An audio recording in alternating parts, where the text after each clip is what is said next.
Bonjour, coach. Ici Champ de basketball en fauteuil roulant Canada. Aujourd'hui, nous jouons au jeu du nombre de passes pour améliorer la capacité des joueurs à se déplacer vers des espaces libres après une passe, à créer des opportunités de passe et à développer leur perception de l'espace. Allons-y.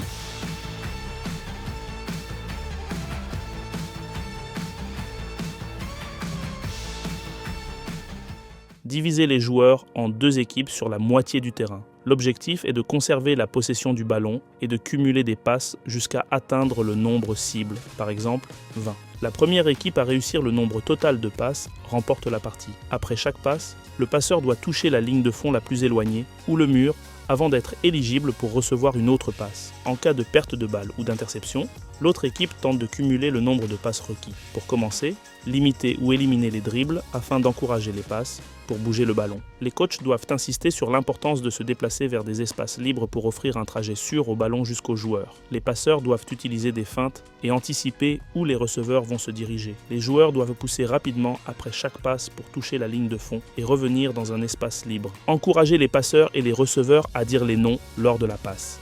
Variation. Pensez à exiger que les 5 dernières passes du total soient consécutives. Les joueurs peuvent avoir besoin de toucher 2 lignes de fond au lieu d'une. Utilisez uniquement une main pour les passes. Limitez le temps de possession du ballon à 3 secondes, avec la possibilité d'effectuer un dribble dans la limite de temps. Exigez un certain type de passe, comme une passe crochet. Les joueurs doivent visualiser l'endroit libre où ils vont réintégrer le terrain. Utilisez les connaissances conceptuelles pour comprendre les tendances des passeurs et des receveurs. Communiquez clairement en disant les noms des passeurs et receveurs et en indiquant où les joueurs se déplacent.